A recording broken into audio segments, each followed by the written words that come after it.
Zantac and other medications containing heartburn drug ranitidine may be contaminated with cancer-causing agent NDMA. Zantac may be linked to these cancers: bladder, colorectal, esophageal, intestinal, kidney, liver, ovarian, pancreatic, stomach, testicular, and uterine. If you or a loved one have been diagnosed with cancer after using Zantac or other heartburn medications for several months, call now. 800-516-9931. Never stop taking medication without first consulting a physician. Call right now for a free consultation. You may be owed significant compensation. Call 800-516-9931. 800-516-9931. That's 800-516-9931. 800-516-9931. Welcome to the biggest country music library in the Hudson Valley. This is Real Country Radio 92.5 and 96.5.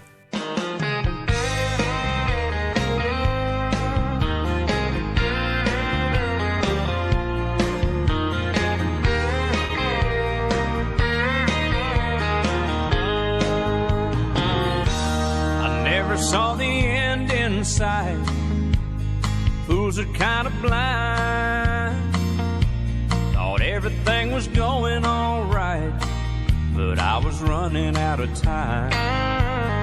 'Cause you had one foot out the door, I swear I didn't see. But if you're really going away, here's some final words from me. Baby, write this down, take a little note to remind you in case you didn't know. Tell yourself I love you and I don't want you to go. Write this down. Take my words and read them every day. Keep them close by, don't you let them fade away. So you'll remember what I forgot to say. Write this down.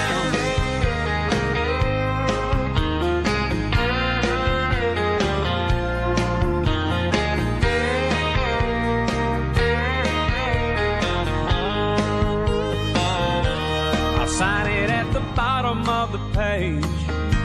I'll swear under oath, 'cause every single word is true, and I think you need to know. So use it as a bookmark, stick it on your refrigerator door, hang it in a picture frame up above the mantel where you'll see it for sure. Baby, write this down, take a little note to remind you in case you didn't know. Tell yourself I love you and I don't want you to go. Write this down. Take my words and read them every day. Keep them close by, don't you let them fade away. So you'll remember what I forgot to say. Write this down. Find a chisel, I can find a stone. Folks will be reading these words long after we're gone. Baby, write this down, take a little note to remind you in case you didn't know. Tell yourself I love you and I don't want you to go. Write this down. Take my every day, keep them close by, don't you let them fade away. So you'll remember what I forgot to say. Write this down. Oh, I love you and I don't want you to go. Baby, write this down. There's George Strait. Write this down. Real Country. It is National Dress in Blue Day, National Cheese Doodle Day, and it's also National Day of Unplugging. There's John Conley. It's old school. I can remember us cruising through town in your daddy's car with the top pulled down, looking so cool.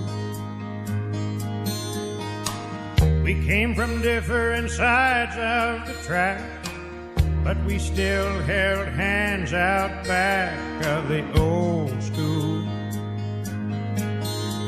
We spent all our time together, laughing and having fun. We swore that we'd love forever, 'cause that was the way things were done at the old school.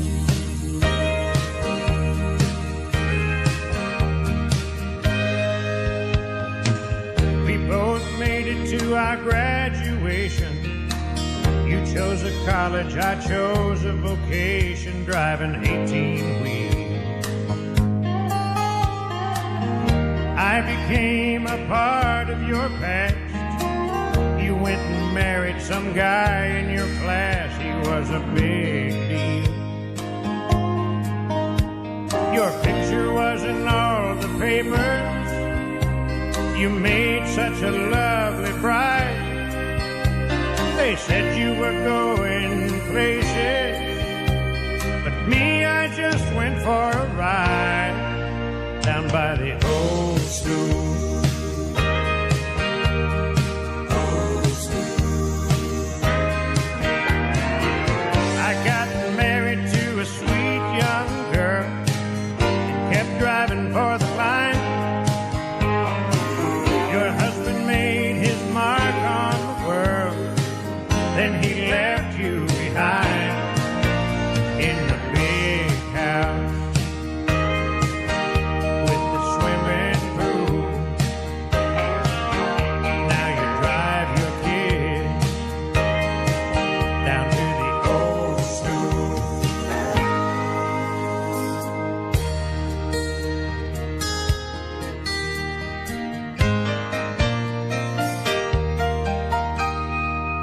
Now here we are at the reunion of the class. You asked my wife if we could have one dance for the old times. We're slow dancing across the old gym floor.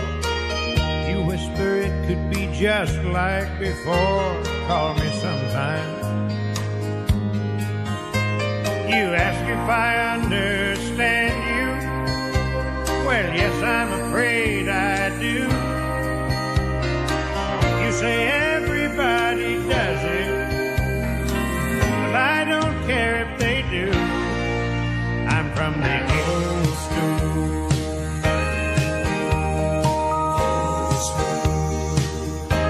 I'm from the old school, where hearts stay true.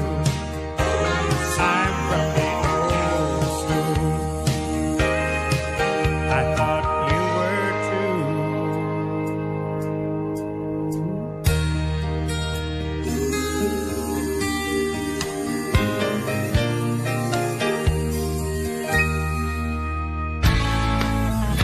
Real country. Tell your friends to listen here for classic country favorites.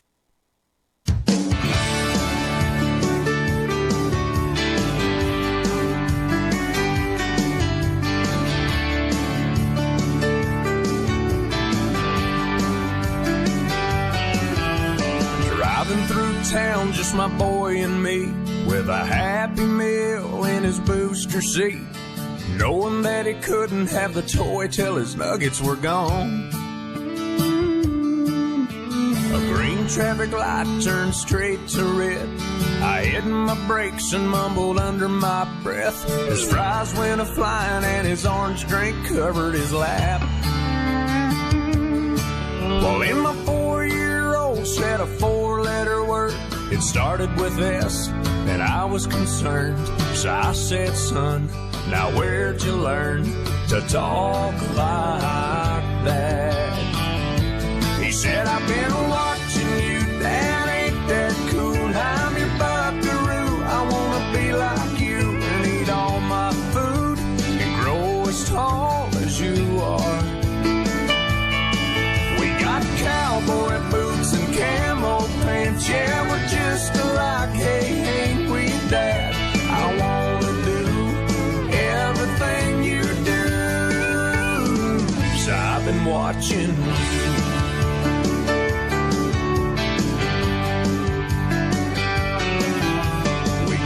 back home and I went to the barn. I bowed my head and I prayed real hard. Said, Lord, please help me help my stupid self.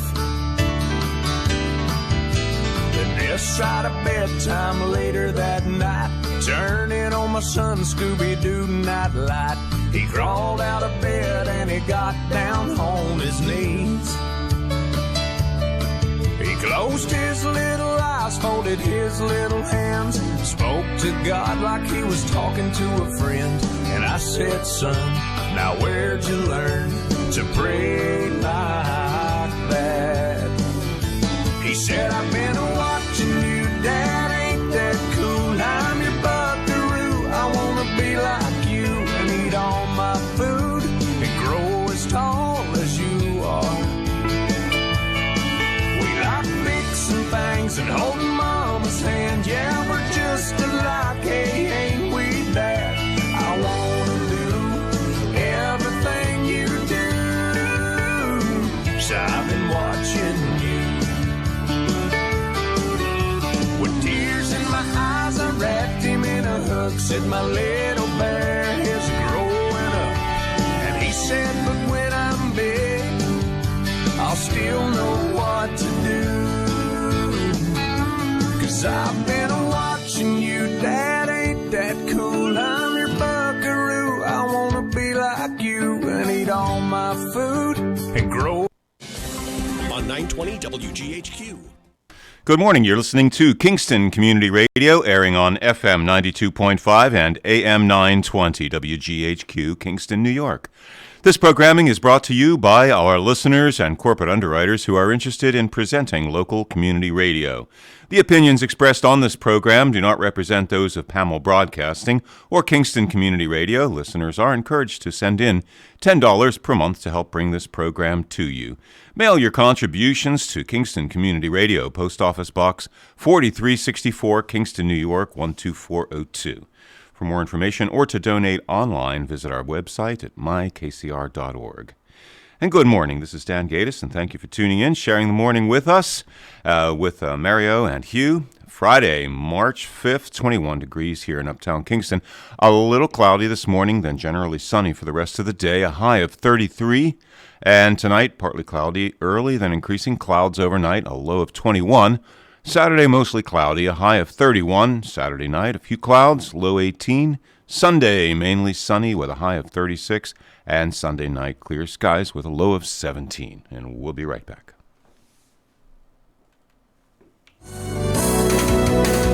You're listening to Kingston Community Radio on WGHQ Kingston.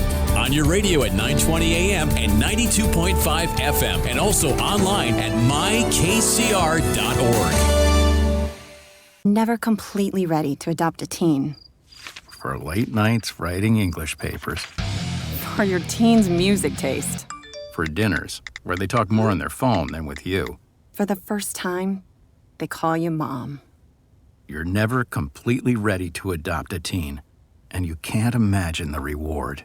To learn more about adopting a teen, visit adoptuskids.org. Brought to you by the U.S. Department of Health and Human Services, Adopt U.S. Kids, and the Ad Council. My name is Hunter Hayes, and I know my buzzed warning signs. When I know I'm going out, I know I'm going to start with calling for a ride. Buzz driving is drunk driving. A message brought to you by NHTSA and the Ad Council. Donna from Louisiana. The storm just hit, and we went from donating to the food bank to needing it. Hunger is a story we can end. End it at feedingamerica.org. Brought to you by Feeding America and the Ad Council. Hi, this is Shirley Stabe from Kingston, and I support Kingston Community Radio, and so should you.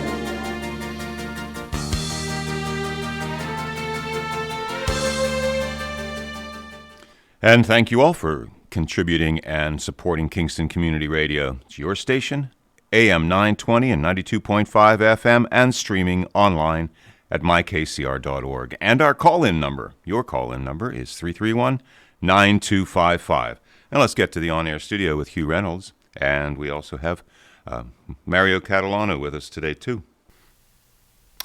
Good morning, everybody, on this cold 20, maybe 18, 15-degree day in different parts of the county. My co-host, Mario, is a bit warmer, aren't you, Kat? Well, it just a bit. It's about 55 where I am. Oh, poor baby, a little chilly there. Well, I will... I'll be back next week, and I promise to bring some warm weather with me. Thank you. I don't think it's 55 in my house. Phyllis keeps the temperature down, pretty much. Hey, Kat, we didn't talk about this yesterday in our extensive rehearsal for the show, but and I'm not throwing you any curves here, but the mayor announced last night, I think, that there's a TV show that's going to be filmed in Rondout. On Ward Street, Beale Street, next week, March 11th and 12th, and the usual restrictions will apply with traffic and cops on overtime. And of course, the mayor's very, very proud that Kingston is such a quaint town, which it is, and that it attracts these. Film, movie, and TV shows. I would suggest that it'll be interesting if they film the Ward Street Bridge, which has been shut down for 6 months. It seems. Is it maybe even longer than that? And it's a pretty sad sight. They haven't seemed to have done much work on it. It's still from up on the hill. You can see the rust. And I'm wondering if these guys, this TV crew, isn't doing a remake of the bridges of Madison County here. What do you think? Did you tell them that we walked through that area and they're not going to be able to start filming until at least 9 in the morning? Yes, I know. It's, unless they want a couple of extras on the set that they a couple of good looking mature guys. Huh? Yeah, like that. We got to walk those hills. I mean, come on, guys. Yeah, they are hills. Anyway, that's a great debate. Whether the filming in a community is a plus or a minus. I think basically it's a plus, but it can be an inconvenience for the people who live here. Anyway, let's film up in my neck of the woods there in the town of Ulster. Yeah. You and I walked past those TV cameras. What is there to film in the town of Ulster, though? That's a good question, and we're going to leave it to the town supervisor. I think we should get the town supervisor back on because there are a lot of big doings in the town of Ulster, and especially with the old IBM site. The county has transferred the property, or I believe is trying to transfer the property to, I guess it's out of committee now, to some sort of an alliance. Do you remember the name of the committee? Was it? It's a work in progress. My experience with modern journalism, of which I'm not in the mainstream anymore, but they leave a lot of holes in stories, as we used to say. Questions that the reader would read, like you just raised a question. What is this committee? Yeah. What's the name of the committee? Who's on the committee? The committee, as I understand, has been specially formed for this particular project. So it's you might call it a dedicated committee. The only thing this committee will work on is this particular development. For listeners, it's the old Bank of America building on the west side of the Enterprise. IBM. Yeah, Enterprise Drive, so-called Enterprise Drive. Yeah, right. And there's a great deal of property too that goes with it, and we could talk about that for a bit, Mario, because I think it's a very interesting. I think it's an interesting concept, and I've got the Freeman here from earlier in the week, where the administration outlined what they want to do. They've got like 20. They advertised, I think, in December. They advertised for proposals of interest, which is a new wrinkle on economic development. I think that was there was some really interesting. I think there was like a proposal to have a dog walking park in there or something. I mean, it's available for a shoe shine stand. I mean, you name it. Yeah, they've got everything under the sun. They got something called a vertical garden that it's going to go up to the ceiling. There's very high ceilings in that building, which is vacant. Rough draft Kingston's Bread Bar to expand their Kingston operations. That's so there'll be a bar out there, which is probably good news. I'm just picking out some of these. There's arts and education. Bard College wants to establish a branch there, an adjunct. Do you recall, Mario, some years ago when Bob Aiello from Saugerties was a legislator from Saugerties? He proposed. Bob was an idea guy. He proposed establishing a college on that campus. We used to call it Bob University. The town of Ulster will get a piece of this. The town supervisor, Jim Quigley, I think you mentioned him. Quigley is on that committee, which is probably a good idea, although it might create some conflicts. The Ulster County. I always get a kick out of the names of these committees. This one is an alliance, and for the love of me, I couldn't capture the concept of an alliance on this particular project. I mean, I don't know where the alliance aspect of this thing came from, but it's just a development committee, or a transfer or pass-through committee. But I guess if you call it an alliance, it carries a lot more street credibility or whatever. Maybe the alliance is. This is a very, as you mentioned, this is 20 very different projects. It isn't. It's interesting. IBM was IBM. You had one entity occupying 2 million square feet of space out there. I think it's 2 million. Here you've got 20 separate entities occupying 400,000 square feet. So maybe that's where the alliance comes in. The sense of people being together and working together.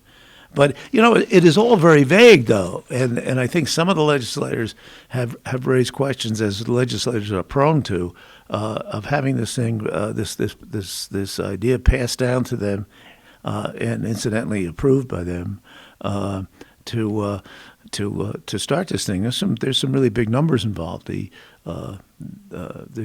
the county, I believe it was with $400,000, purchased the property, and the idea is to develop it and then put it on the tax rolls. So it's a good idea, I think. I mean, considering that complex has been about a half filled since IBM left. And IBM left. Not even half. Yeah, not even half. 20, 30, almost 30, was it 1998? Was that 23 years ago? That's a lot. That's actually a generation. IBM has been gone for a generation. When IBM finally fessed up and announced that it was actually leaving in a couple of years before that, in '95, the lieutenant governor, Stan Lundeen, happened to be scheduled to come to the Freeman. And his pronouncement on it was, and the headline hung in the conference room for a long time, his pronouncement was, quote unquote, "It will take time to redevelop." People thought General Electric or something was going to come in there, but that hasn't happened. So I guess we give the administration an A for imagination and an A for effort, and we'll follow this story. Yeah, the thing from my perspective is I'm hoping that they have at least shared their goals and objectives with the potential users of the facility, so that everyone's on the same page. Because from the appearance of the wide array of potential uses, it wasn't clear to me that they had laid out, exactly what they wanted. Is it going to be, we're going to favor the group that creates the most jobs. We're going to favor the group that brings the most traffic to the situation. Something, in other words, the goal and objective in the back end shouldn't be to just fill the space, because they can make a storage facility out of it. It should be, to enhance the economic viability of that of Ulster County in particular, and that location as well. So I'm hoping that in the process of moving all this paper and the legal machinations, that they actually have a game plan for what they'd like to see and do with that property. On a sidebar, the balance of the property that is still owned by the Tech City quote unquote owners is for sale. It's been all over the internet as if it was just put on the market. It's been on the market for quite a while, hasn't it? I know, but they're starting the process over as if this is some new piece of information, because they did press releases, and it's being managed by a real estate company in southern Dutchess County. And what was interesting is the original owner, or the current owner, has been in court virtually every year. You mean Ginsburg? To say how little the property is worth. Yeah. And he's trying to sell the parcels. The asking prices on these parcels are, if you combine them all, they're close to $20 million. He's claiming this property is worth about $3 or $4 million, and trying to sell it for 20. So, this is it's just so dishonest that it's incredible. It would be interesting if, Mario, if the Supreme Court, which I think handles these certiorari proceedings, if they could claw back, it's an expression I don't like, but if they could claw back some of that $20 million. This guy swore in open court under oath, or at least his lawyers did, that his property was worth $3 million, and he got rebates, he got tax breaks based on those judgments, and then he turns around and sells it for 20. Well, maybe give a few million. It's not going to happen, but give a few million back to the community. Mario, we have a call coming in, so if we could call her, what's on your mind? Yes. Good morning, gentlemen. Thank you. Good morning. When thinking about the development projects that you're talking about, and just really for the area in general, I'm wondering two viewpoints if they're taken into consideration today. One is to make sure that anything that is developed is, digitally up to par. Whoever's going to use it, that Wi-Fi technology, the latest, is thought of for the people that are going to use it. And the other perspective is from a green perspective.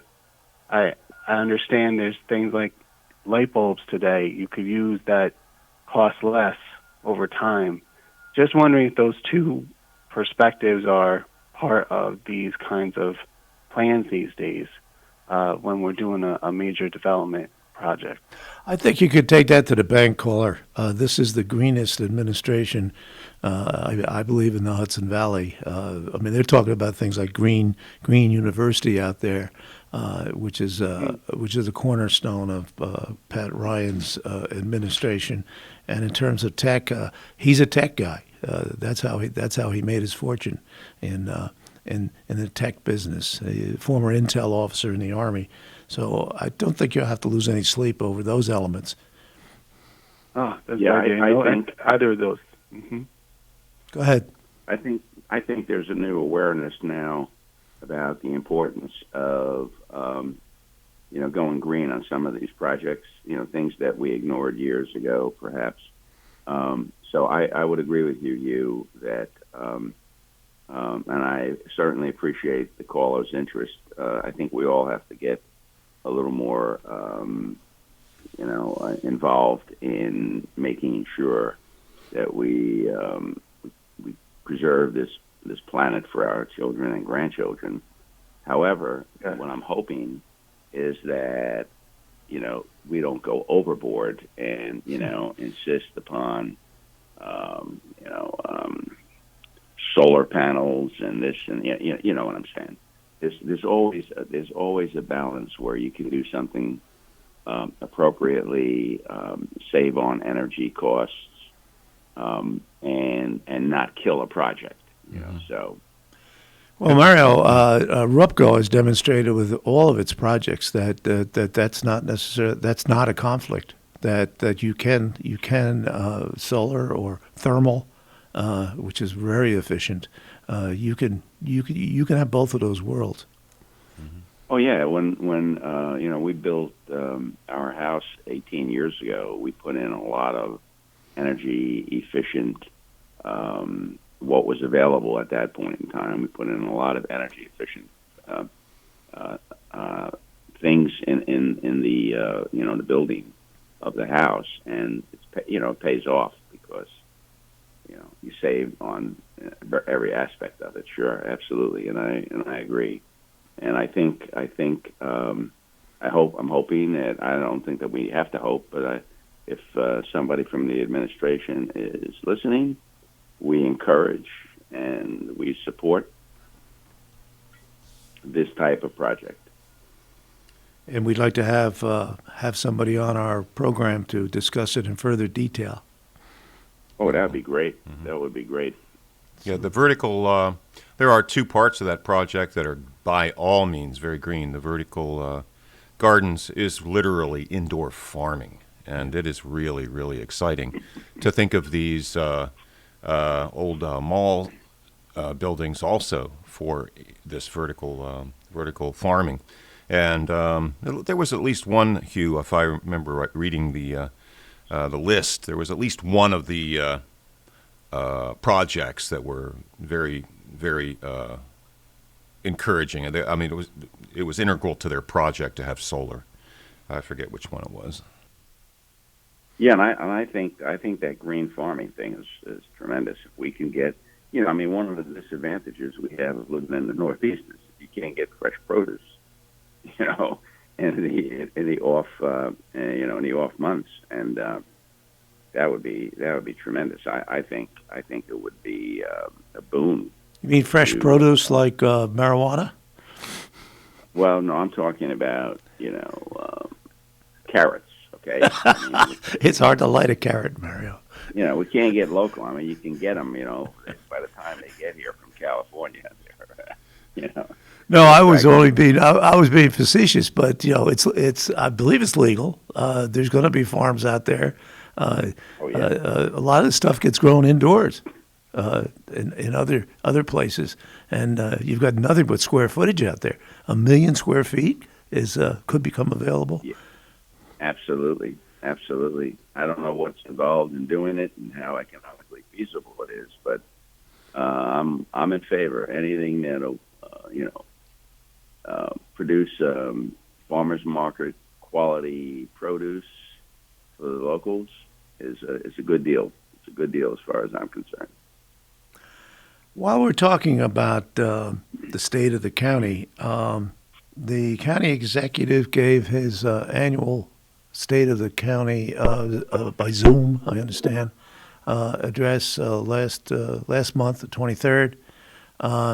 I've scoured the papers and the daily press releases for some details on that. This is a signature. This is a signature event in any administration. State of the Union, State of the State, State of the County. Yeah. It seems to have been downplayed somewhat, and I'm wondering some of it, as typically. It either comes out before the state or after the state in bits and pieces. But one of the things that was advanced was the exec's idea of giving $500 a week. The county would give grant $500 a week for a year, which is $6,000 to poor people. In the county, and according to the follow-up report, they had I think they had a budget for 100 families or 100 people, and they got 1,500 applications within hours after it was announced.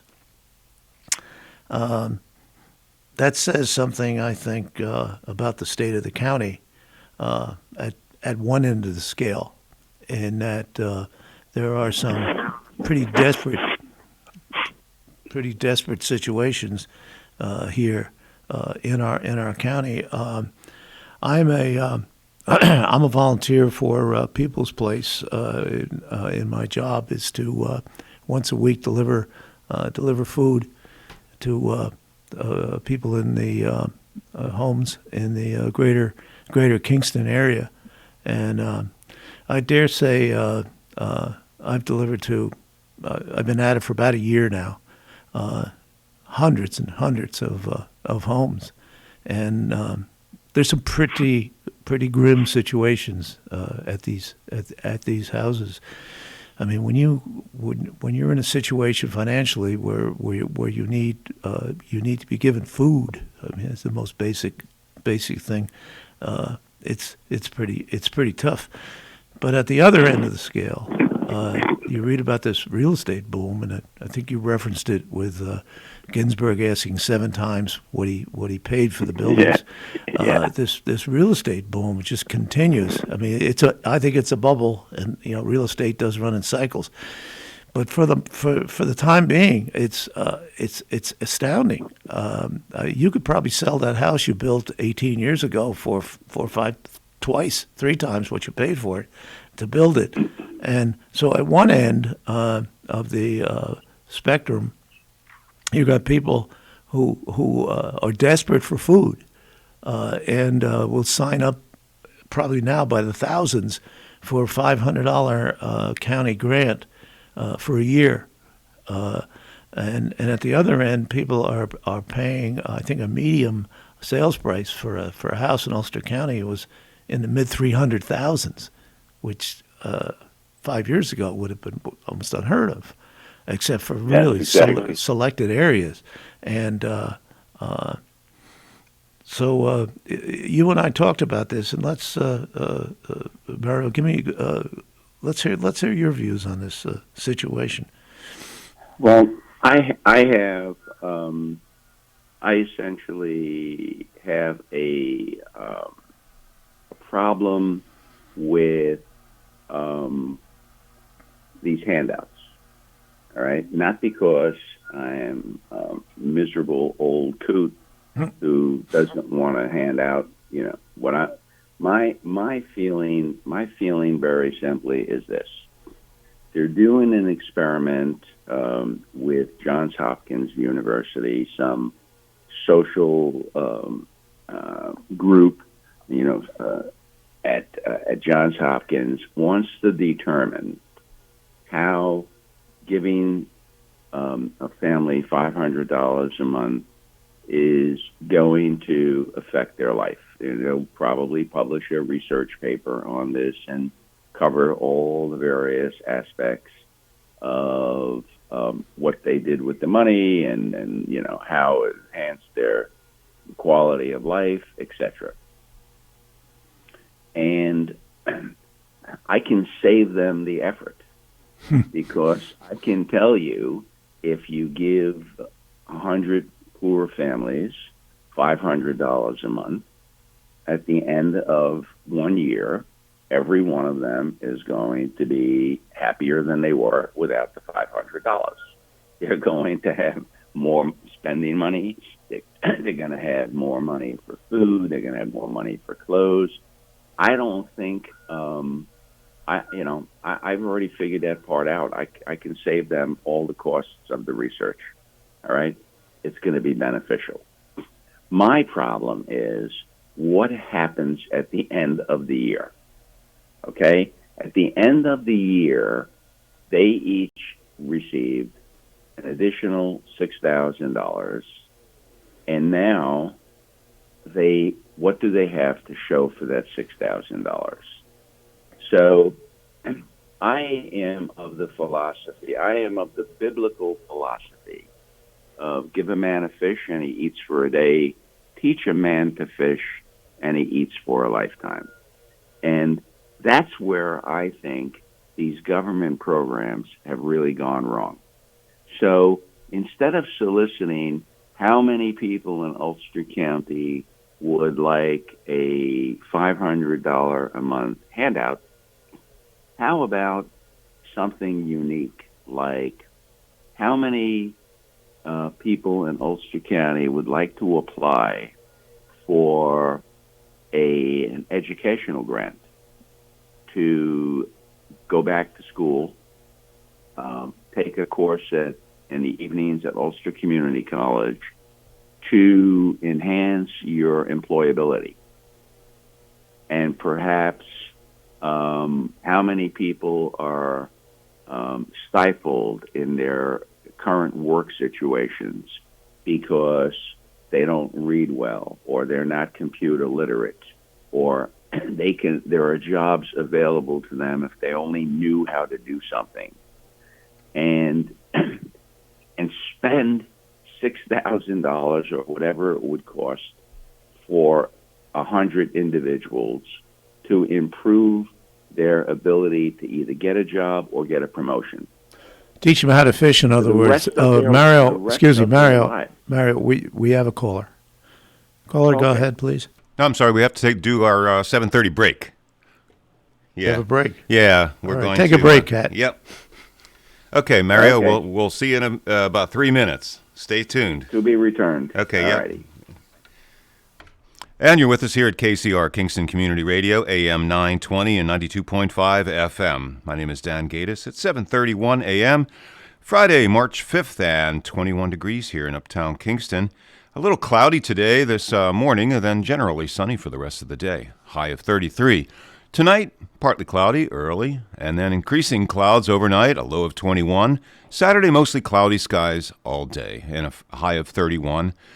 Saturday night, a few clouds, low down to 18, and Sunday, mainly sunny, high of 36. Sunday night, clear skies with a low of 17. And we'll be right back.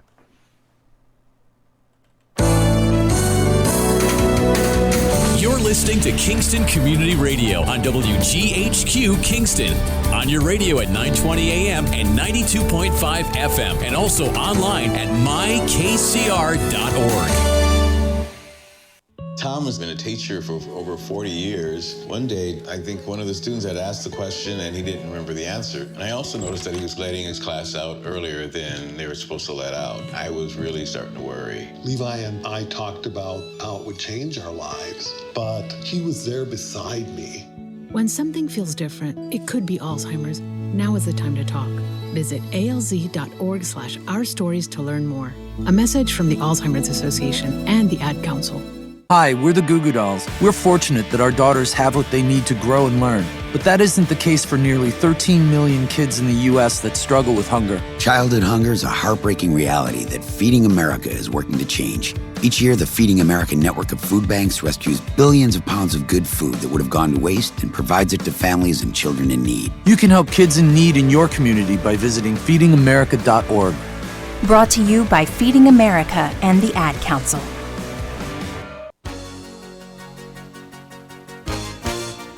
Hi, this is Cameron Rylance from Kingston, and I support Kingston Community Radio because it's informative.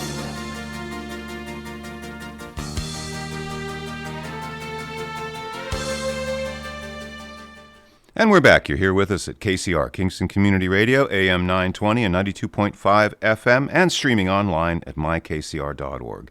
Your call-in number is 331-9255, and thank you for the call-ins.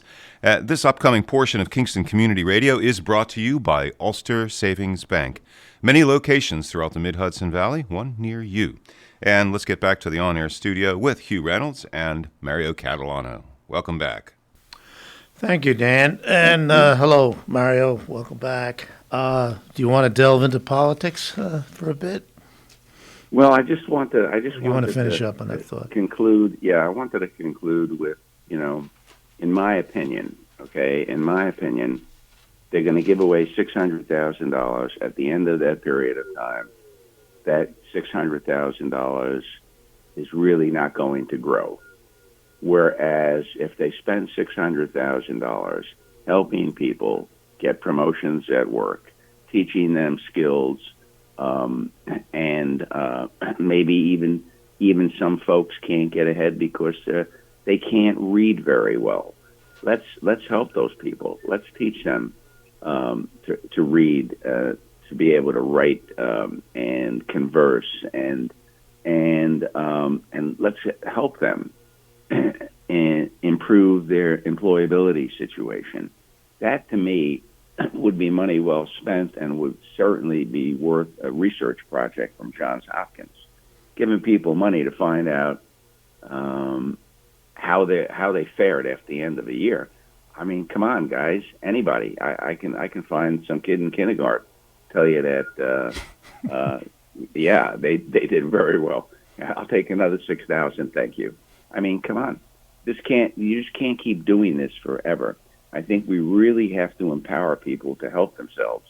And it's our responsibility as a society to help every individual reach their potential. And this doesn't do any of that. This is just, the same old, let's make folks crippled and dependent on the government. In my opinion, I think this whole thing is a sham, but that's my opinion. Anyway, what else you want to talk about?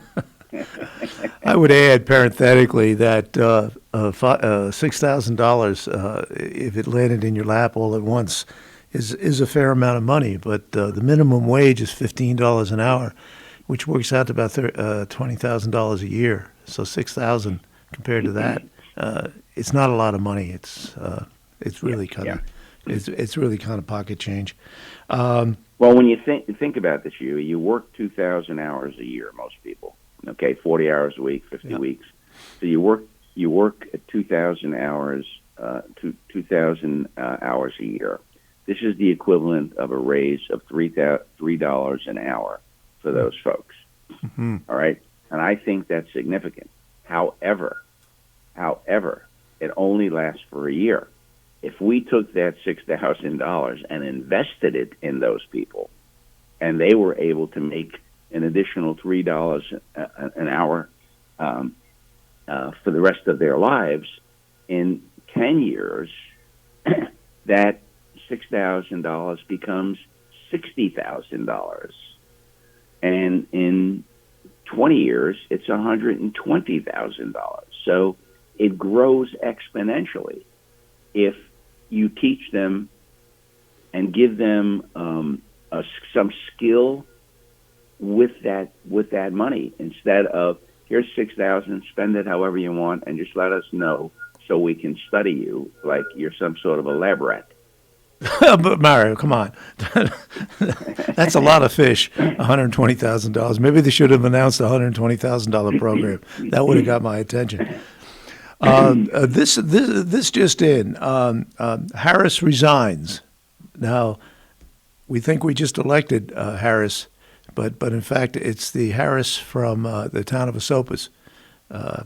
Shannon Harris, the town supervisor, resigned all a very competent town supervisor. Yes, I might add. yeah, I would. Yes, don't step on my lines, Catalano. I was getting to that. She is a very, very competent supervisor. Compared to some of the ones we've seen.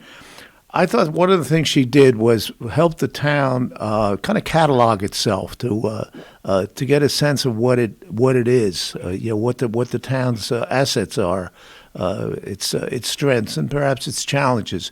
My experience with supervisors, and God bless the people who are willing to step up and take those jobs. They're pretty much thankless jobs, but they go year to year, and they run for re-election every other year. So that's often foremost, and there's not a lot of long-range planning, and I mean like 5 years out. And she put together some of those plans and involved the community. I went to one of her planning sessions at the town hall, and the place was packed. There were for people from all walks of life, not just developers and lawyers and the typical people who get involved in development and newsmen and nosy newsmen, like me. And but really, you're chatting with people, and people had different ideas. This was a few years ago when people actually could exchange ideas without attacking each other, and the consensus, a consensus came out of that, and some grants were applied for, planning grants and things like that, zoning updates, where the town folk wanted to see their town in 5 or 10 years. Hopefully, maybe some of their children would stay in their town as it grows, and to control growth. She did a lot of that. That was kind of her mindset. I noticed that she was quite a competent. I believe she was a banker, a high-ranking executive before she ran for office.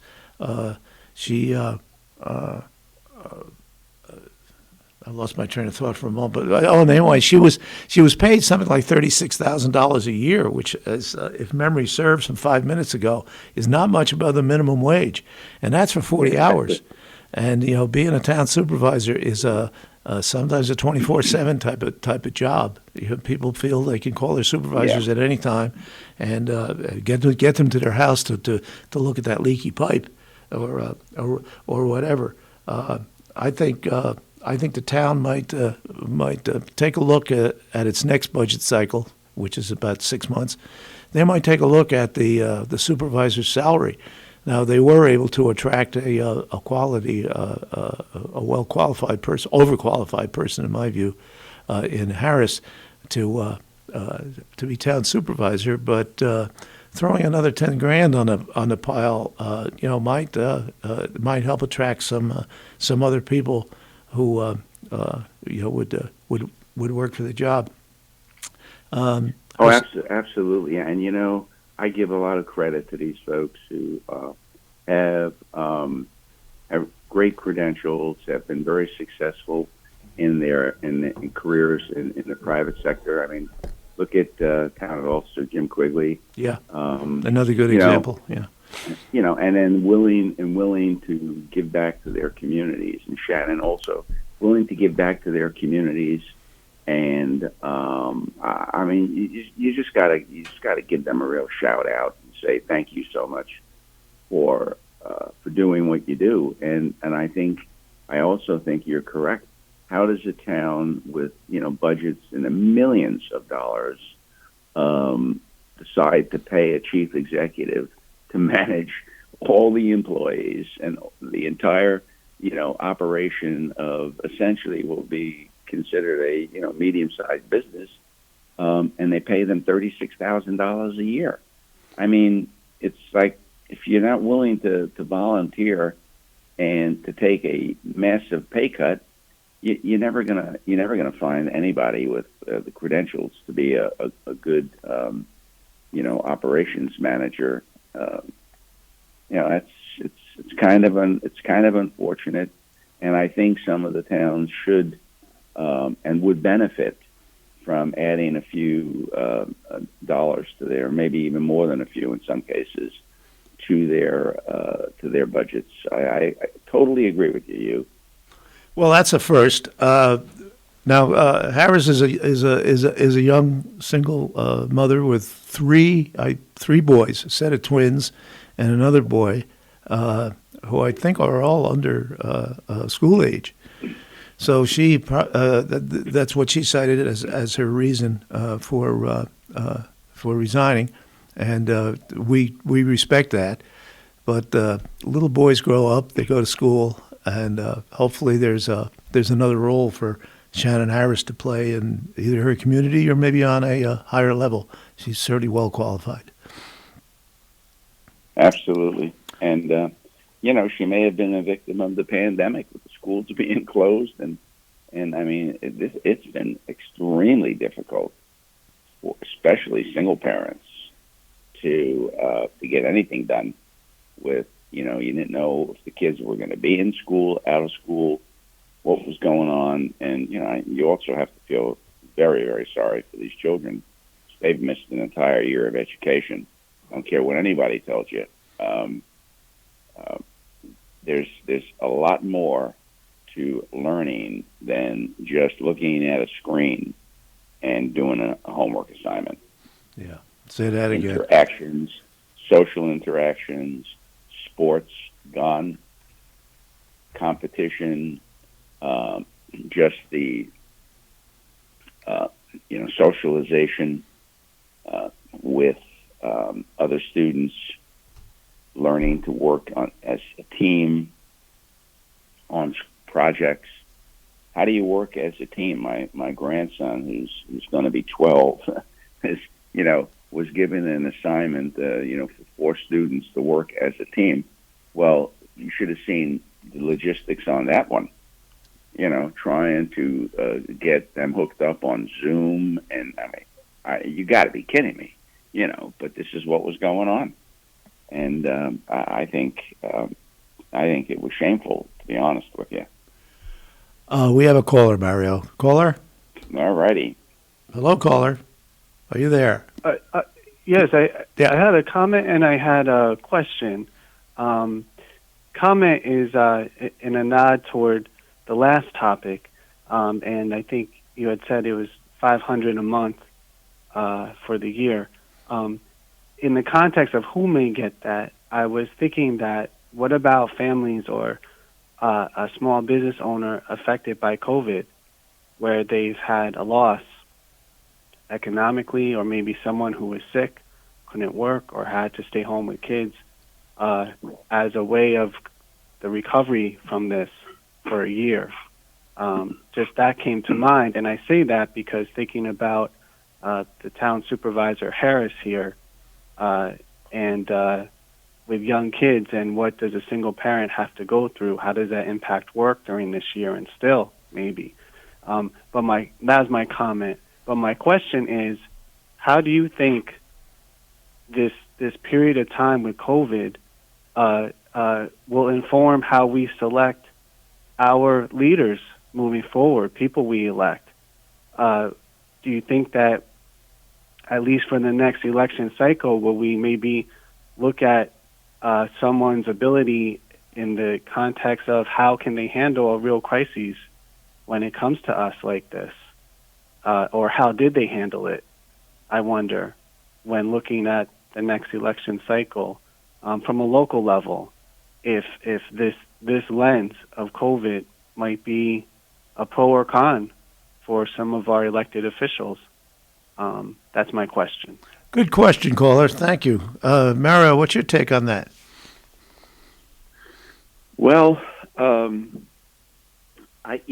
it's really hard to predict what someone or how they will perform in office if they don't have a track record. So I agree to a certain extent with what the caller was, I think, driving at, and that is we need people who can handle a fire in the galley, if you know what I mean. And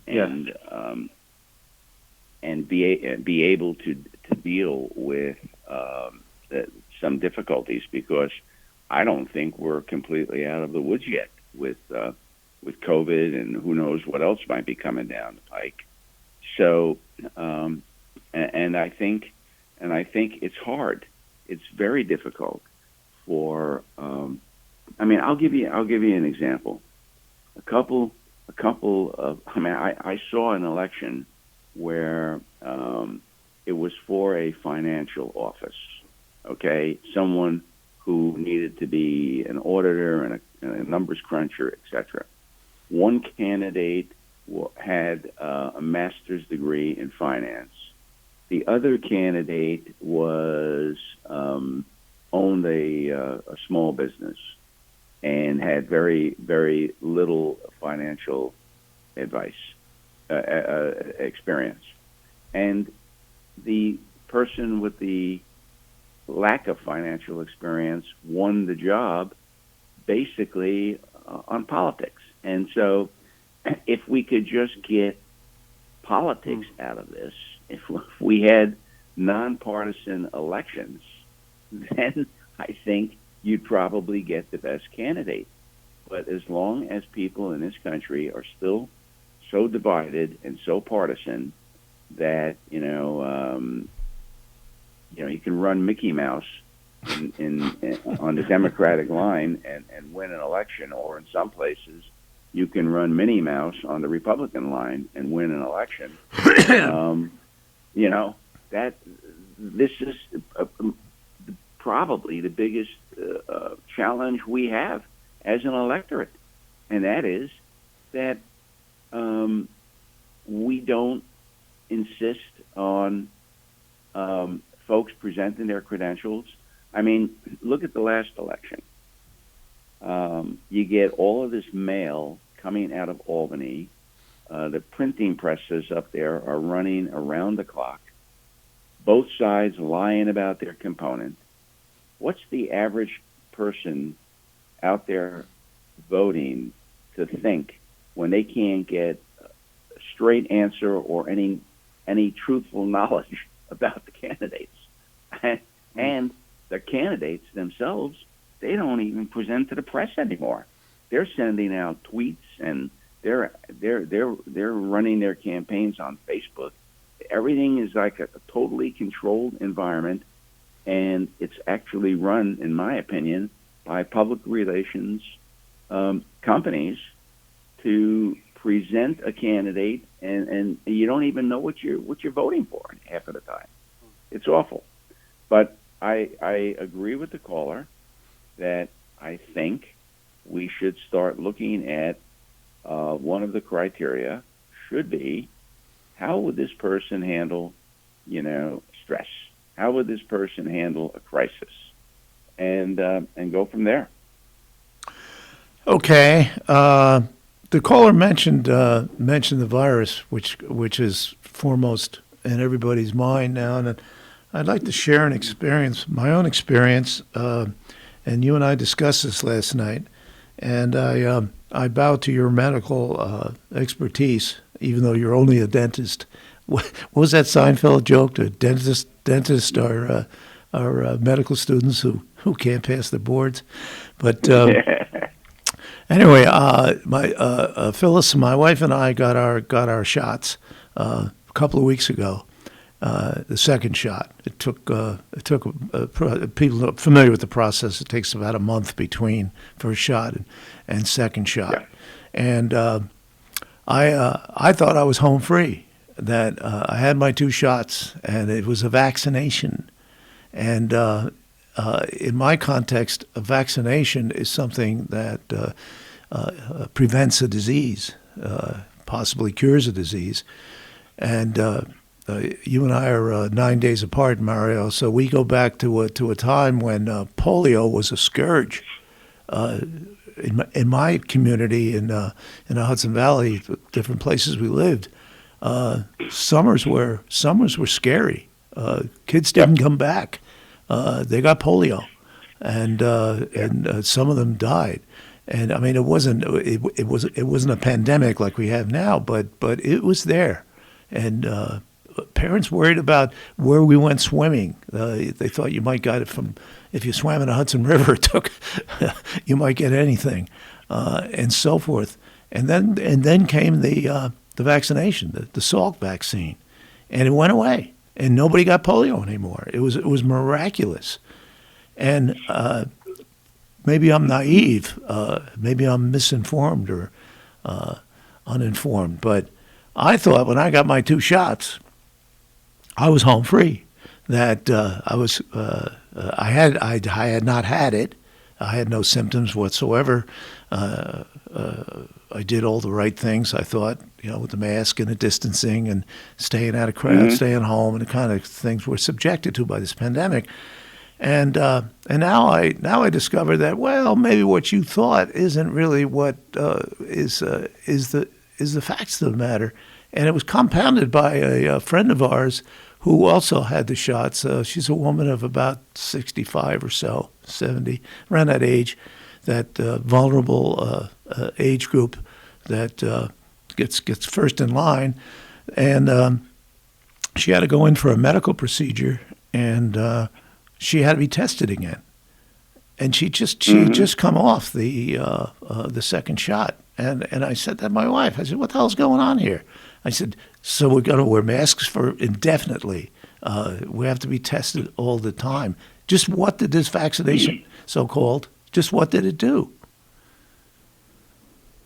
So, a couple of things, to the best of my knowledge, and I try and stay on top of this because, dental offices have been very, very safe places. So the infection rate in a dental office is 0.25%. So we've been very successful in, preventing transmission nationwide. But again, my understanding is, so there are 2 things. There are 2 issues here. Okay, the first is the people in the infectious disease universe, the CDC, the FDA. They've changed the guidelines nonstop. As a matter of fact, New York State Health Department just changed the guidelines again that said if you've been vaccinated and you travel here domestically, you no longer have to quarantine for 14 days. Up until 2 days ago, if you traveled here from California to New York or whatever, you had to quarantine. So think about that, all right? And 2 days later, you don't have to quarantine. So in my opinion, there's still a lot of uncertainty in the medical field, especially amongst public health professionals. And so what I think we're seeing is just a very cautious approach. No one wants to make a mistake, and their attitude is, listen, it's a test, and let's just be certain because we're not sure. Okay, that's number one. Number 2 is the vaccine hasn't been around that long. Most vaccines take 3, 4, 5 years. This one was produced in 9 months. It was tested for a short period of time. No one knows what your status is. They don't know how long the immunity lasts because the disease itself hasn't been around long enough. So there's a lot of uncertainty out there as to, all right, if you had your second shot of the vaccine, and then let me explain that too. So with the 2-shot vaccines, like Moderna, for instance, after 4 weeks, they estimate that you're between 50 and 60%. You have 50 and 60% immunity, which means you can still get the coronavirus.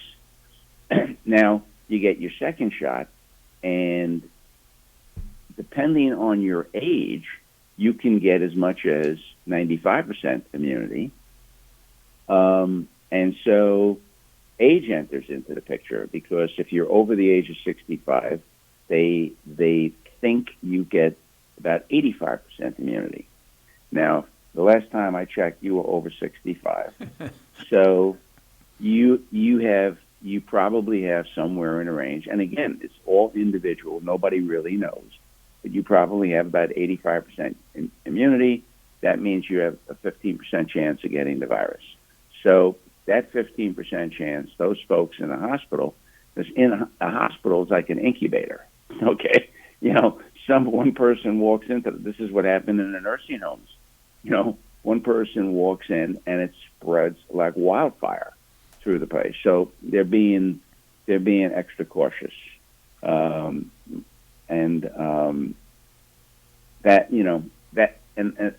that's my best answer. I don't know. I think they're being overly cautious.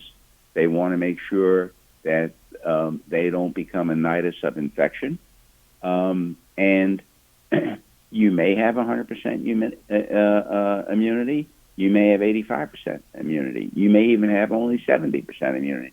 Nobody really knows with this particular virus. It just hasn't been around long enough. They haven't done enough testing. And so I think everybody's still a little gun-shy with it. But yes, it would be nice if there was maybe a national consensus, and we got some decent advice out of, Atlanta and Washington on. Not to mention New York, Mario. We're headed for break. We've got about 10 seconds or so, and we'll be back after this in about 5 minutes. Okay, great. See you later. I'll see you on the other side. See you on the flip side. Okay, and thank you, Mario Catalano and Hugh Reynolds. And thank you, callers, for calling in. And you are listening to KCR, Kingston Community Radio, AM 920, 92.5 FM, and streaming online at mykcr.org. Friday, March 5th, about 22 degrees now here in uptown Kingston. This last portion of Kingston Community Radio was brought to you by Ulster Savings Bank. Many locations throughout the Mid-Hudson Valley, one near you. Weather and forecast for the weekend. Today, a little cloudy this afternoon, then generally sunny for the rest of the day. A high of 33 tonight. Partly cloudy early, then increasing clouds overnight. And then Saturday, mostly cloudy skies all day with a high of 31. Saturday night, a few clouds, a low down to 18. And Sunday, mainly sunny, a high of 36. And Sunday night, clear skies with a low of 17. We'll be right back.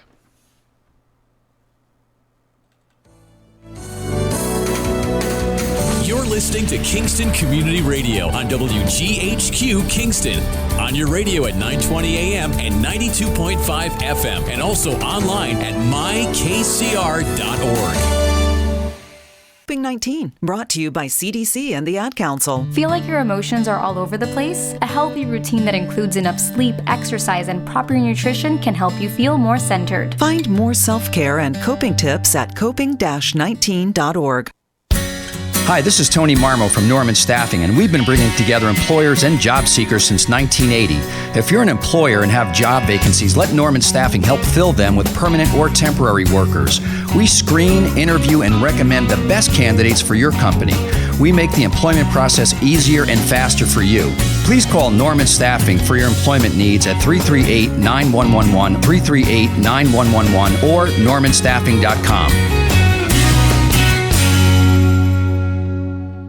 Kids dream big. Protect your child's dreams by keeping them healthy. If your son or daughter is age 11 or 12, the American Cancer Society recommends giving them the HPV vaccine to help prevent HPV cancers later. Learn more at cancer.org/dreambig. Hi, this is Eleanor Arrow from the town of Ulster, and I support Kingston Community Radio, and so should you.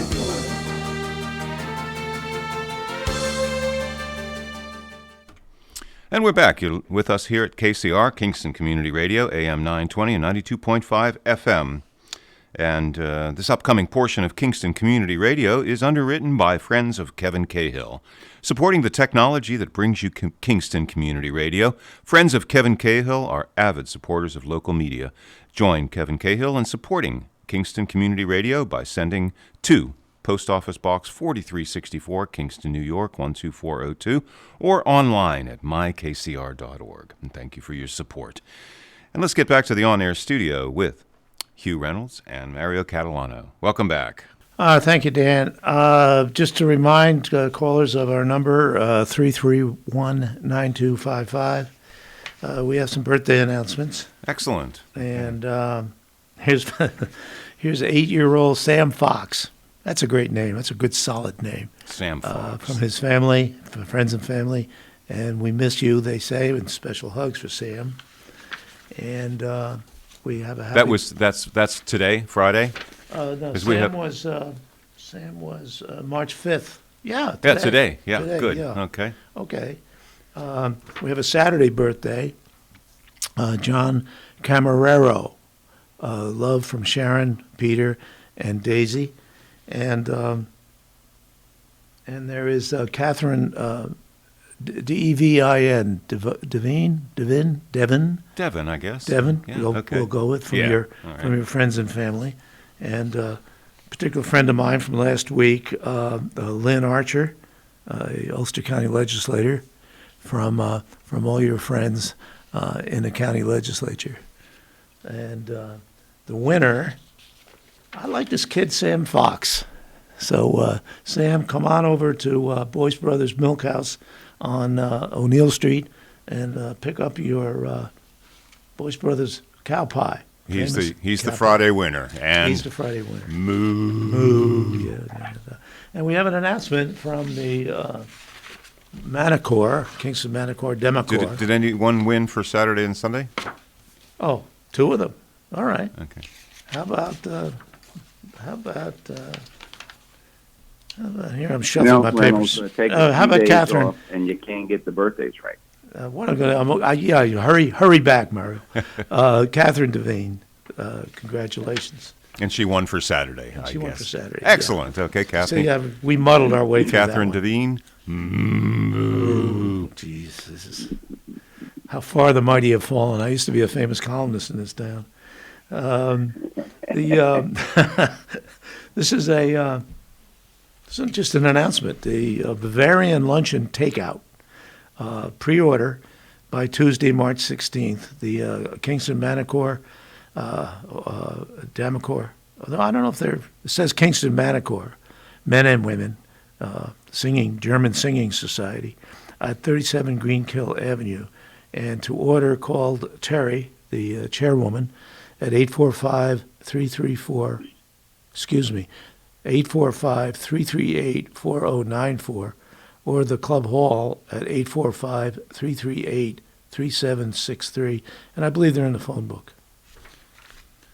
And now back to our show. I think this segment will deal with some politicians, Mario, because we like to pick on these people. Except when My favorite subject. Except when they resign, and the ongoing. It's probably changing as we speak, but the ongoing saga with our beleaguered governor, who has been accused of some sexual harassment in general, and bullying, and a lot of other nasty things. Some of which people were his style, as it were, a very aggressive style of governing and managing. We were familiar with, and they say that you have to sometimes you have to break a few eggs to make an omelet. But this guy apparently has been in the hen house where he shouldn't be, and that was a brilliant segue, by the way. And I'm interested in this. Obviously, we have a caller who probably has more to say. Caller, you're on. Go ahead. I have a question for Mario. You were talking in the last segment about the vaccine and certain drawbacks and everything else like that. Now, they're allowing the vaccine first and foremost to people over 75. Okay. But if a senior citizen has beaucoup medical problems and allergic reactions, why would you want to inject an unknown quantity into their body? Good question. Why would you want to inject what? An unknown quality into their body. Well, Foreign substance. If that's the question, so one of the things that when the first thing I would say is that my understanding is that the testing that occurred and the studies that occurred with the various viruses, there are 3 now that are approved, involve a significant number of individuals. So, like the J&J that was just approved, 40,000 people were given the vaccine and monitored for all types of symptoms and reactions. I think Moderna was 36,000 people. So between the 3 vaccines, probably well over 100,000 people have been tested on just the 3 approved vaccines, and there are 4 or 5 other vaccines in the process that are also being tested. So one of the things that they looked for was allergic reactions, and all 3 of the initial vaccines that have been approved had a very, very low, almost non-existent reaction, allergic reaction response. So that's why I think they were approved. And again, a lot of it has to do with allergies. I know some folks who are waiting for the J&J vaccine because you only have to take it once, and the others were twice, and so they were highly allergic individuals who decided I would only do it once. But by and large, the second part of it is they keep you there for 15 minutes after you get the shot to make sure, and there are nurses available, doctors available to make sure that you don't have a reaction. And so far, I think, if I'm not mistaken, with the Moderna vaccine, there's been 1 reported allergic reaction. So it's pretty safe. It's pretty safe, and I would have confidence that even with various allergies and highly allergenic individuals, that you could get this vaccine and feel secure. I hope I answered the question. Well, yes, you did. I'm still unsure about it, but I value your judgment. Let me put it that way. Well, if you're at all concerned, what I would do is contact your medical professional, and I would discuss it with that person, and perhaps even arrange to have the vaccine at a site where there are medical folks available to assist you should you have an issue. But by and large, there have been almost no allergic reactions to any of the vaccines. Okay, that doesn't really help me a whole lot because there weren't a lot of reactions to the vaccines that I've had reactions to.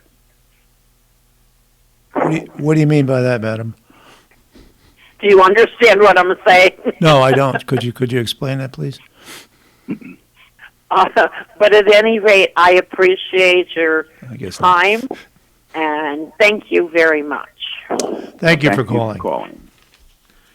Anyway, Mario, returning to the Cuomo situation, this seems to be another example of the.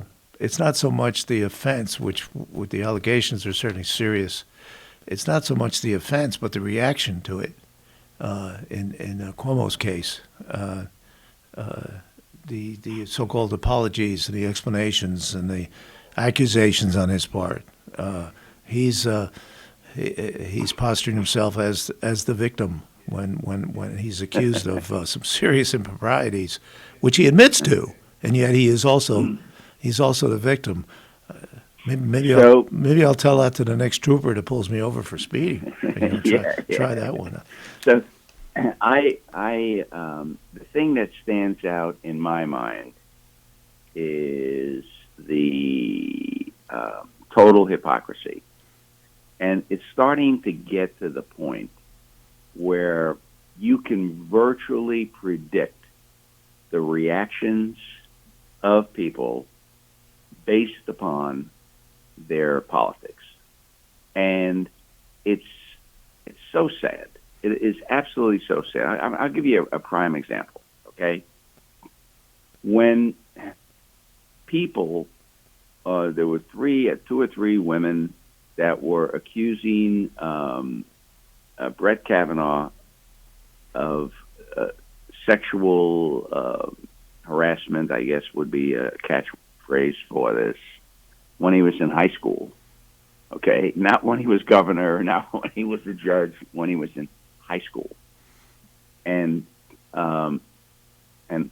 God, Huey, I couldn't get a license to be a dog catcher if I was if I had to answer questions about some of the stuff I did in high school. But in any event, but that and so the mantra was women must be believed. They must be believed.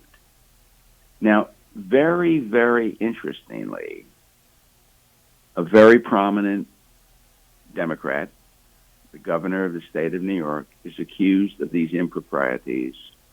And the mantra has very, very, very subtly changed. Oh, I don't think it's subtle, Mario, but go ahead. Women must be heard. See, that's a very, very big difference from women must be believed to women must be heard. And the governor, and I'm going to, and I'll say this, I do not like this governor, but he's entitled to due process. Kavanaugh wasn't entitled to due process. They claimed that the Senate was a kangaroo court, and due process wasn't necessary for him because this was a confirmation process. So this is the kind of insanity that goes on, and of course what it does is it detracts from people receiving equal justice, and it detracts from people coming forward based upon who the individual is. And let me just say, okay,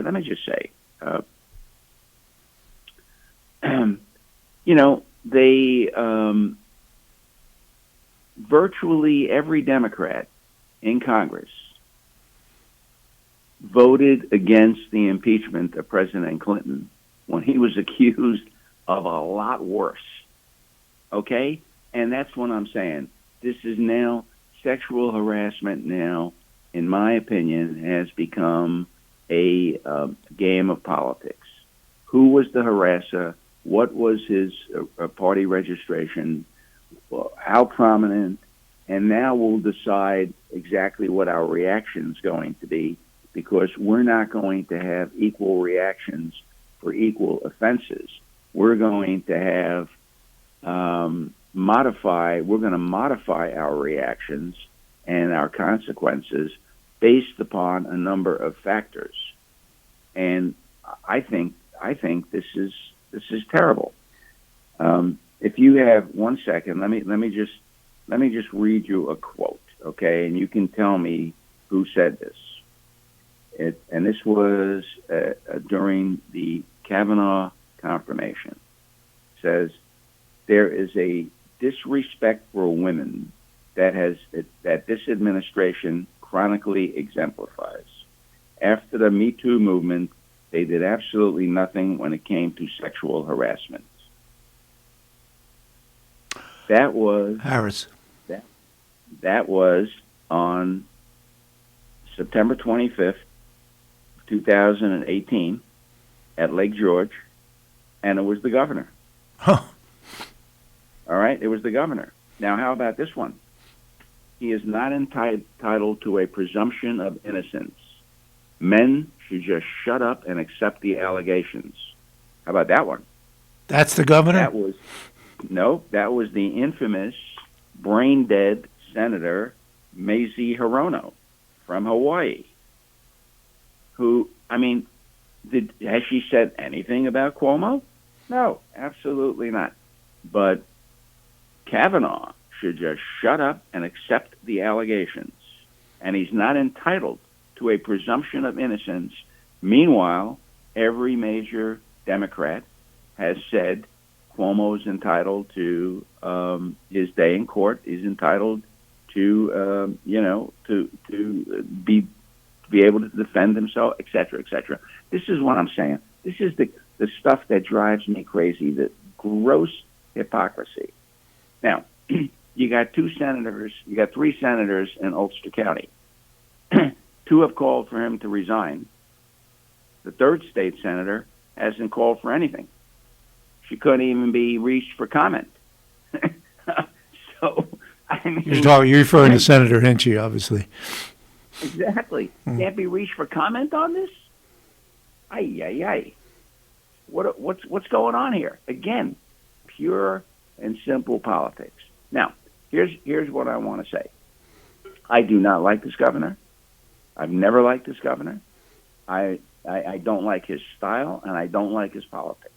However, I will defend his right to a fair hearing. I will defend his right to be heard and to have an appropriate defense of these charges. Period. And again, I'm a little biased, and I think sometimes, and again, it's in my opinion, it's like a moving target. Okay, there was a time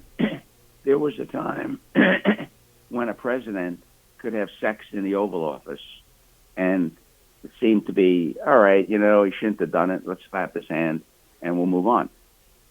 This guy kissed somebody, and they want his scalp. I don't know. Is that fair? That's all I'm saying. Is it fair? He shouldn't have done that. Absolutely. But did he retaliate because she declined his invitation? Did he demote her? Did he harass her? Did he make her life miserable? Did he do any? I don't know. Maybe a part of what honestly, part of what I feel is, as an Italian American, I knew that when I walked into a room with my family, everybody hugged, everybody kissed. If you didn't kiss, you were considered sick in the head. And, and a lot of times, that tradition and that upbringing carries over. Should he have kissed this person? Absolutely not. And that's, you got to draw a line someplace. So I guess the jury's going to be out. It's very interesting that Letitia James, who is frothing at the mouth to take his job, is going to be the person who selects the individual to do the investigation. Hey, a sidebar on Letitia James's investigation. I found very interesting. It's often been said that the governor of New York, who happens to be president of the National Governors Association, it'd be nice to hear from that body about what their president is being accused of. And half of them are Republicans, so that's fertile ground. But that you mentioned that Cuomo is entitled to a fair hearing. Apparently, he didn't feel that the public was entitled to a fair hearing because he wanted to run that investigation through his own office, investigate himself, in other words, and that there was an uproar over that, so that quickly went away. But even at that, the Attorney General, an independently elected official, the Attorney General needed the permission of the governor to conduct the investigation. Now that's something that the legislation needs to look at too. I mean, the state constitution is ancient, and we've never been able to have a constitutional convention because we have the right every 20 years to have a constitutional convention, and the people of this state keep voting it down because they don't trust the conventioneers. Well, we could go afield here a bit, but I covered the last one, which was in '67. There was a convention, and they did make some changes, but subsequently the establishment, so-called, just rises up against the notion of a convention, and it isn't just the people's. It's the people are huge amounts of money are spent on that. In the meantime, we have a caller. Caller, go ahead. Good morning, guys. How are you today? Fine, thank you. Thanks for calling. We have a very uneven system of justice in our country. Over the past 4 years, President Trump has sexually harassed at least 30 women and has gotten away with it. If any ordinary person had done the same thing, we are sitting in a jail cell right now. Yeah. I understand Cuomo is in a somewhat similar position right now. And I feel that, that nobody is, the law is the law to me, no matter who is walking around, no matter who is doing whatever. But we have a situation here where we had a president who it seems to me has gotten away with murder given the Capitol riots on January 6th. And again, if that had been an ordinary person like myself, again, I'm in jail. The comparisons are just overwhelming. Okay. I'm not aware of 30 incidents during his administration. Well, if you incite a riot that results in the death of anybody, and in this case, there was a police officer, a couple of other people died. I think some did so. Some died because of a medical thing, but then again, they chose to be there, so that really does not count. But when you have armed protesters, why are they armed? For what reason? Yeah. I'd like somebody to answer that question for me. Our gun situation is out of hand. I have nothing against people who want to own a gun, for whether it be for hunting. If you want to protect yourself, I guess you can. But I do have a problem. I have a serious problem, first of all, with automatic weapons, which are not necessary. I have a serious problem with people, with protesters carrying guns, and for what? The FBI director testified before Congress this week. He was asked that question about guns at the riot. He was by Republican senators, but he was asked whether they had any evidence of guns being fired, and the only incident of a gun being fired was a Capitol police officer who shot that one woman who was breaking through a window. But why are the protesters carrying guns? That's my question. I agree with you. There was no reason for anybody to carry a gun into the Capitol, or any kind of a weapon for that matter. Okay, caller. They should have been detained. And I don't know of any of these people who have caused problems on January 6th, who were seen breaking windows, who were seen going into Nancy Pelosi's office, who were seen doing just about hanging from ledges and stuff like that. I don't see any justice being done to them at all. Oh, I don't know about that. There's a lot of people. There's a lot of people sitting in jail right now, and the justice will proceed. I don't think we can argue too much about that. People, 300 people, I believe, have been rounded up by the FBI, and maybe more on the way. Yeah, I believe so. Justice has been. Yeah, justice is but proceeding. they're being let off on bail. Some of them, or no bail at all. Some of them. I have a right to protest. My president told me that was all right. That to me, that does not cut it. Okay, caller. Well said. We are going to break. Thank you for calling. Have a good day. You Bye-bye. too. Okay, thank you, Mario Catalano and Hugh Reynolds. And thank you, callers, for calling in today. It's now at the bottom of the hour, and you're with us here at KCR, Kingston Community Radio, AM 920, 92.5 FM, and streaming online at mykcr.org. It's Friday, March 5th, 25 degrees here in Uptown Kingston.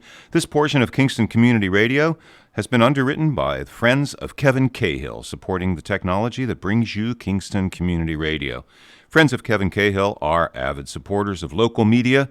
Join Kevin Cahill in supporting Kingston Community Radio by sending to Post Office Box 4364, Kingston, New York 12402, or online at mykcr.org. And Mid-Hudson Valley weather and forecast for the weekend, one more time. A little cloudy this morning, then generally sunny for the rest of the day, a high of 33. Tonight, partly cloudy early, then increasing clouds overnight, a low of 21. Saturday, mostly cloudy skies, a high of 31. Saturday night, a few clouds, low 18. Sunday, mainly sunny, high of 36. And Sunday night, clear skies with a low down to 17. We'll be right back. You're listening to Kingston Community Radio on WGHQ Kingston. On your radio at 920 AM and 92.5 FM, and also online at mykcr.org. Hi, this is Tony Marmo from Norman Staffing, and we've been bringing together employers and job seekers since 1980. If you're an employer and have job vacancies, let Norman Staffing help fill them with permanent or temporary workers. We screen, interview, and recommend the best candidates for your company. We make the employment process easier and faster for you. Please call Norman Staffing for your employment needs at 338-9111, 338-9111, or normanstaffing.com. We are Lions. We bring hope where it's needed. We are a global force for good. Support causes that matter. Change lives. Change communities. Change the world. We can do more together than we can alone. Join in. Experience the joy of serving. Be part of the movement. Give back. Let's unite the world for good. We are Lions. You can be too. Visit weserve.org. Hi, my name is George Post from Ulster Park, New York, and I support Kingston Community Radio, and so should you. Where else can you speak to your local representatives on the air and have your questions answered? So thank you, and support KCR. And you're with us here at KCR, Kingston Community Radio, WGHQ 920 on your AM dial, 92.5 FM, and streaming online at mykcr.org. And KCR's Talk Radio. Thank you for calling in. It is your number, 331-9255, to get to the on-air studio with our guest today. Our host today is Hugh Reynolds, and of course Mario Catalano as well. This is a national show. We've got Mario from Florida, and then we're both here. Me and Hugh are here in the on-air studio. This segment of KCR is brought to you by the Kingston Lions Club, and you can call them 901-9067 for more information. Let's get back to the on-air studio for this last quarter of our show today with Mario Catalano and Hugh Reynolds. Welcome back. Dan, and that number, the call-in number, listeners, is 331-9255. We were talking about the governor's issues as of late. There has been calls for his resignation. Removing a governor in New York is not easy, nor should it be. People who are elected by the people should be removed by the people. Some people believe, using the word "people" in the same sentence 3 times. Some of the attention has turned, though, in the context of that discussion, has turned to the succession, and it seems to me it took mainstream media quite a while to catch on to the fact that there was a lieutenant governor waiting in the wings, who is the constitutional successor to a governor who leaves office. We had that experience with Elliot Spitzer not too long ago when he resigned, and not David Dinkins, but he was succeeded by the lieutenant governor. Ironically, Andrew Cuomo's father, Mario Cuomo, was lieutenant governor under Hugh Carey before he became governor. Kathy Hochul is the lieutenant governor. She's been Cuomo's running mate for the last 2 elections. She's a former congresswoman and a former Erie County clerk, and she is, of course, the chief cheerleader for the Cuomo administration. Among other people, she hasn't said very much about, if anything, about this. But it would certainly be a very, very different government, Mario, if Cuomo were to leave, and we can discuss the odds of that happening, and being replaced by a very, very different personality in Kathy Hochul. Yeah, so the first thing is she is kind of between a rock and a hard place, because she wants to be loyal to the governor. I think she did make a statement that this should be investigated, and that's the other thing I thought was also hypocritical. It was, this should be investigated. Nobody seemed to know who should do the investigation, how it should be investigated. She probably would have been fine with her boss just picking one of his buddies to do the investigation. But, so on the one side, she's got to at least present as being loyal. Now, on the other side is if something should occur and Cuomo is somehow resigns, she becomes the governor. Next year, she gets challenged and she gets primaried by Letitia James and the jerk-off mayor from the city, Blasio. Mario, watch your language. This is family radio. Yeah, it's a family show. I mean, but these people will come out of the woodwork and accuse her of standing, not standing up for women, Sure, not doing the right thing, and so she by being loyal to Cuomo, she creates an issue. And by the way, she's from Buffalo, and she has 0% chance of getting the nomination next time out. Okay, I have predicted on this show repeatedly that Letitia James will be our next governor, and I will eat in public a copy of the Kingston Freeman if I'm incorrect. Well, there's not much meat in there. Well, that's why I picked the Freeman, and you notice I didn't pick the New York Times or the Wall Street Journal. I'll take. You're going to eat the Sunday Times, Catalano. That's what you're going to eat. I'll take Tuesday's edition with 4 pages, and I can handle that. That's a funny bit. Just to delve back into history for a little context, people say that Andrew Cuomo is not a quitter. He will never quit. It's an ego thing, whatever. I covered the time he did quit.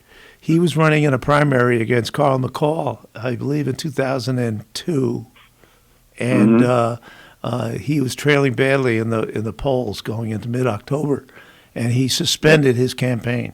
He quit. So it depends, I guess, what the handwriting on the wall says. I don't rule out the possibility of his quitting. I think it's unlikely, but I don't. Yeah, I agree with you. I don't. It's a possibility. And particularly if this report being led by, as you say, the next governor of the state, if this report is really damning, right now it's bad enough. But if more people, maybe confidentially, more women come forward to augment these allegations, and just the sheer weight of it all. And he's 63 years old. He's pretty much done it all. He doesn't seem to have any national future in politics. He's pretty much at the top of he's at the top of the rung now. I think the main reason he wants to run for a fourth term is because his father was denied a fourth term.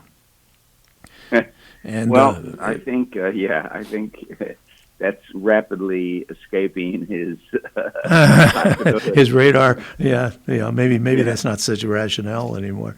I'd like to wrap up this Cuomo discussion, unless the caller wants to call in, which I find one of the things I like to do in my job as a journalist is to connect dots. I think it's a real failing now with modern journalism, where there doesn't seem to be context. Everything is of the moment, to today's news cycle, and it's forgotten tomorrow. And then you move on to the next one. I'll give you an example. The March 4th rebellion that was supposed to take place in Washington.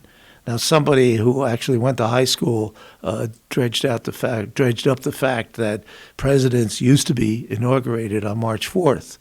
And I believe Franklin Roosevelt was the first president to be inaugurated, either him or Hoover, on January 20th. And so the Capitol girded its loins for another insurrection. With 15 or 20,000 National Guardsmen who are apparently on permanent duty in Washington now, and it didn't happen. This one has to do with, if I can hold it up to the camera, if the camera can pick this up. This is a front page of the New York Post of a now infamous photograph of Cuomo holding the face of a young woman who has accused him of sexual harassment or abuse, and this photo was taken at a wedding of a Cuomo staffer, a fellow by the name of Gareth Rhodes. Now, that may not ring a That bell. sounds familiar. To you and me, it does because we're wonks. But Gareth Rhodes may not ring a bell. But again, in terms of context, Gareth Rhodes was a candidate for Congress in the 19th district in 2018 in a ultimately 7-way Democratic primary. He finished a pretty credible third place behind Delgado and Pat Ryan, and he did it on a shoestring. He really had no money. Did it on shoe leather, and his claim to fame was that he rode around in a Ford. It's kind of a van, a truck with a thing on the back, cover, a cap, and it had all kinds of slogans on the side. And he would park this, and he went all over the district in this thing. And it was kind of old-fashioned campaigning, which didn't work, but that's all he had. At the time, he was a law student at Harvard, and ultimately graduated and joined the Cuomo administration. He's a young man. I don't know if he's 30 yet.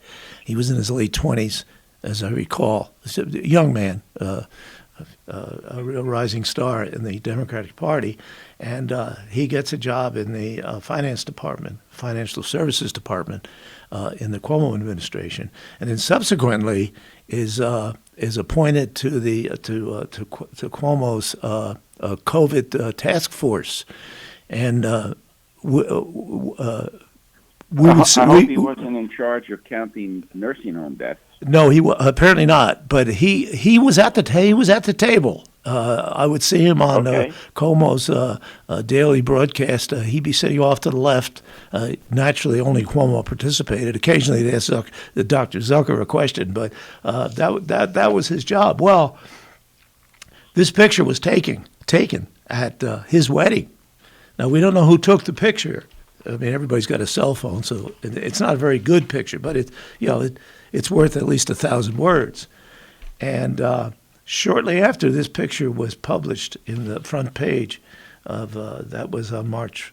It was published again. It was last published on March 4th. In that same edition, Rhodes announced that he was leaving the task force immediately and going back to his department. He's got a pretty nice job, apparently, deputy superintendent and special counsel for the State Department of Financial Services. That's a 6-figure income. I mean, probably mid-6-figure. That's for a guy just out of college, off a failed congressional campaign. That's a nice place to land. And Rhodes gives the impression that one thing had nothing to do with the other. But I think we could speculate, Mario, as only we can, that this picture gets taken at his wedding. Now, we don't know who it was taken by, and they're not announcing it, but God help it if Rhodes took the picture, but he was suddenly he went back to his, and probably fortunately, Cuomo was the kind of guy that would assign you to Horseheads or someplace like that out in Western New York. So I find this whole thing, it was kind of, in my view,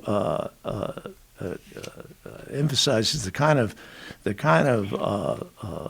government that executive department that this governor runs. Your comments? Now, what's interesting is that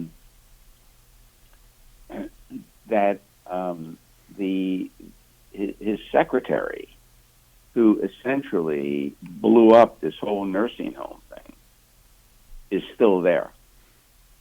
So either she's got the goods on this guy, Cuomo, or he might be afraid of her. I'm not sure what the deal is, but yeah, I mean, it's beyond coincidence that a day after one of his wedding pictures virtually brings down the house. And because now this is not a he said, she said deal any longer. This is, hey, here's the proof. This guy was all over her. And all of a sudden, he's relegated to some, back office someplace. Goes back to, Yeah, and then on the other hand, I think the nursing home scandal is much more dangerous for Cuomo. If anything is going to cause a resignation or some sort of criminal action, it's going to be the nursing home deal. And it's interesting because there's some breaking news since we actually went on the air that they now, the Wall Street Journal and the New York Times reported last night that the original report written by the health department included all the nursing home deaths that occurred at hospitals, and that the Cuomo people had those numbers removed from the report. At the time, there were over 9,000 nursing home deaths, and the report that was issued indicated there were only 6,000, and that the Cuomo people had that report rewritten to remove the folks who passed away in hospitals, and that was just reported. So I don't know. I mean, I'm not familiar with the legalities of this thing, but it certainly appears that Rhodes beat tracks out of there, and or was summarily dismissed. And I don't know, the nursing home thing. I think that's going to be. I think that's going to be the big issue. I think you're right. I wonder where the criminality is, other than obstruction. I don't see him resigning for anything less than a criminal charge, if not conviction. I would agree with you. I would agree with you. The rest is almost business as usual in government. I mean, at every level of government, you try to get information from people. You call them up. They operate through press releases and Zooms now and emails and Facebook. They don't interact like they used to. We have a caller, well, they speak, Mario. We have a caller, and we give preference to callers. Go ahead, caller. Mr. Reynolds and Mr. Catalano, I want to thank you for your show. I listen when I can, and I always find it interesting. You guys have covered a tremendous amount of ground today, from Capitol riots and gun control to the state constitutional convention, to, of course, our embattled governor. I actually don't know what to say other than, wow, you guys are really hitting all the marks. I would like to address a few points. I think the governor is in a very precarious situation. If more allegations are made and the arrows keep hitting the mark, he will have a hard time justifying continued mea culpa press conferences where he tries to get in front of this thing. I agree with Mr. Catalano that Tish James is sharpening her axe as she just awaits with the foam, in the corners of her mouth for this thing to hit the table. But I did want to go back to the state constitutional convention. As you say, it was the 60s when the last one was held, and it is really unfortunate that the unions simply muster the troops to get the no vote on a convention. It's gone on for years. Every time it comes up, without real careful consideration, the answer is vote no. And as a result, we have have a situation where our Constitution is entirely antiquated. As you say, the governor had to give permission for the Attorney General to launch an investigation. And we have failed to address 50 plus years of changes in how we do business by that particular failure. And it comes down to, we know what's in the Constitution, and our unions have maximized their opportunities and want to protect their interests and their constituents' interests at the expense of the taxpayers and the people of the state, and really opening a conversation to what needs to be addressed or redressed. But that's my 2 cents on the Constitutional Convention. I don't think we will ever see a Constitutional Convention again based on what's happened over the past 50 years, and that truly is unfortunate. But I do think that Mr. Cuomo, he will weather this storm unless or until more people come forward, or unless, as you say, confidential informants go to the, not informants, but allegations are made confidentially to the Attorney General's folks that result in a scathing report. But time will tell. And the wedding photo, it's interesting. Gareth, I don't know too many recently graduated college men, whether they ran for Congress or not, who land in high salary positions in state government and have the governor at their wedding.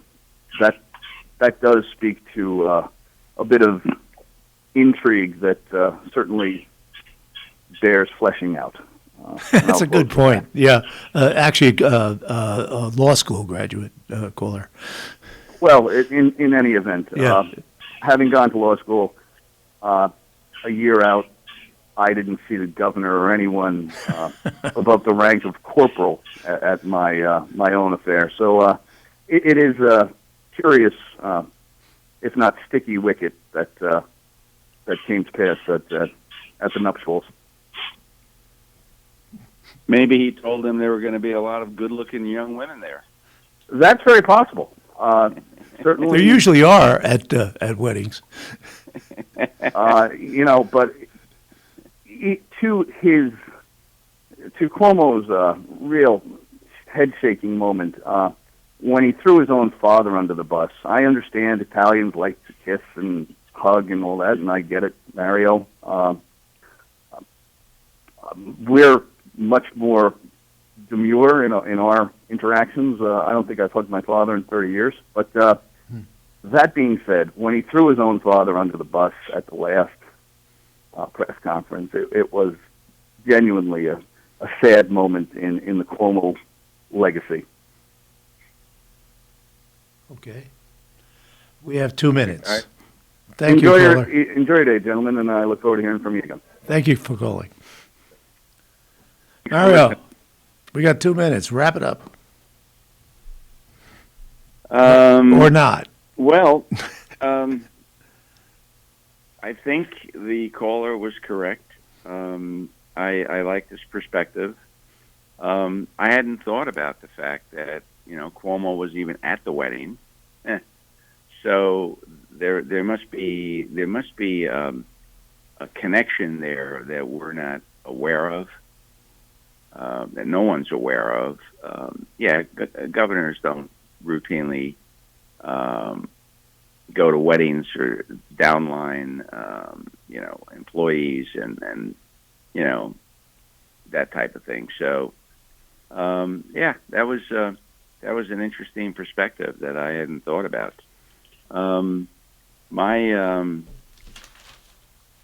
My final comments have to do with the fact that Cuomo's put out an order for all police departments to revisit their policies and procedures on community policing, etc. Yeah, those things are underway now. Yeah, I saw the report. I saw the parts of the Kingston report, and what always amazes me is timing. Mario, speaking of timing, we were out of time. And thank you for participating, and thank you, callers. All right. Have a great day. So long, Ken. Thank you, Mario. See you in 2 weeks. And yes, thank you, listeners, for being with us today. And just a couple callers did want us to repeat the birthdays, so I took a minute or so for today to repeat all the birthdays announcements and the winner for today. Today, Friday, we had 2 entrants. One was a happy 8th birthday to Sam Fox, and it's from friends and family, and we wish you a very, very special hugs, and we miss you. And also Friday, March 5th, today, Rachel Staubel from Mom, Grandma, and Baby Beatrix. And the winner for today was Sam Fox, March 5th. And go down to Boyce Dairy Milk House, 62 O'Neill Street, and get your famous cow pie. And on Saturday, we had 2 entrants, Catherine Devon from your friends and family, and also Peter Cameraro. Happy birthday, from Peter Cameraro. Happy birthday, John Cameraro, for Saturday, March 6th. So Catherine Devon and John Cameraro were our entrants for Saturday, and the lucky winner is Catherine Devon.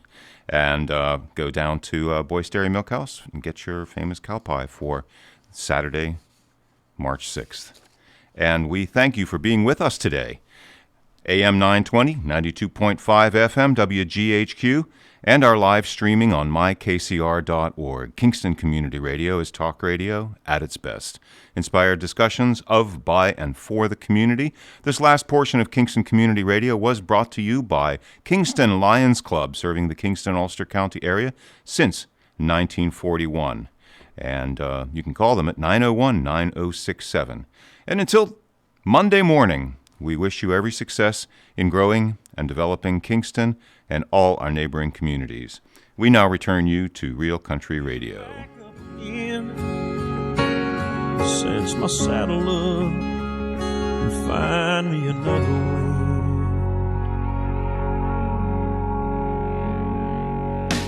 This is Real Country Radio of the Hudson Valley, WBNR Beacon, WLNA Peekskill, WGHQ Kingston, and online at realcountryhv.com. Real Country.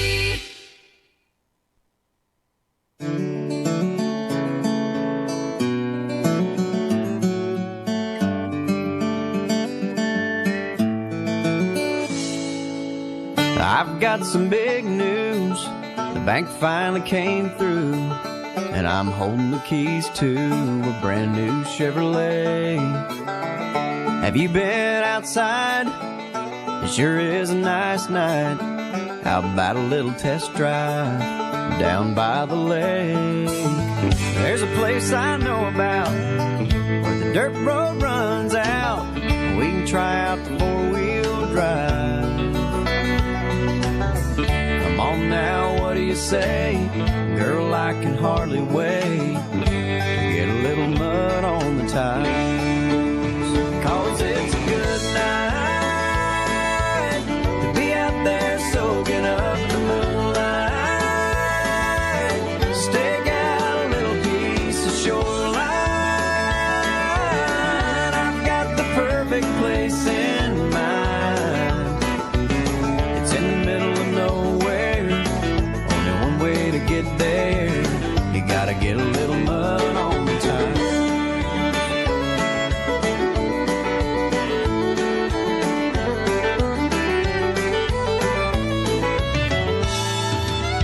Moonlight on a duck blind, catfish on a trot line. Sunset's about 9 this time of year. We can throw a blanket down, crickets singing in the background, and more stars than you can count on a night this clear. I tell you what we need to do is grab a sleeping bag or two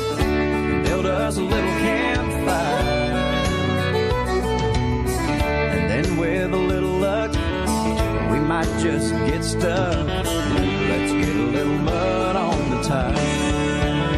'Cause it's a good night to be out there soaking up the moonlight. Stake out a little piece of shoreline. I've got the perfect place in mind. It's in the middle of nowhere. Only one way to get there. You gotta get a little mud on the tires. And then with a little luck, we might just get stuck. Let's get a little mud on the tires.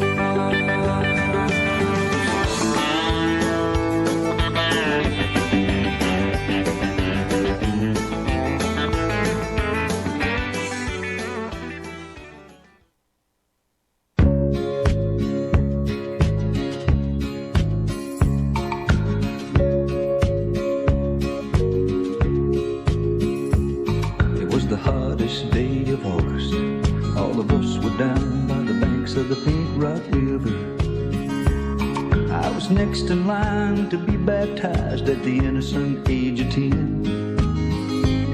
Now I'll never forget, I remember it yet, the taste of that clear, pure water. And that preacher's words still fill my head, and I hear them now and then. He said, do you want to go to heaven? And I said, yeah, just lead me on.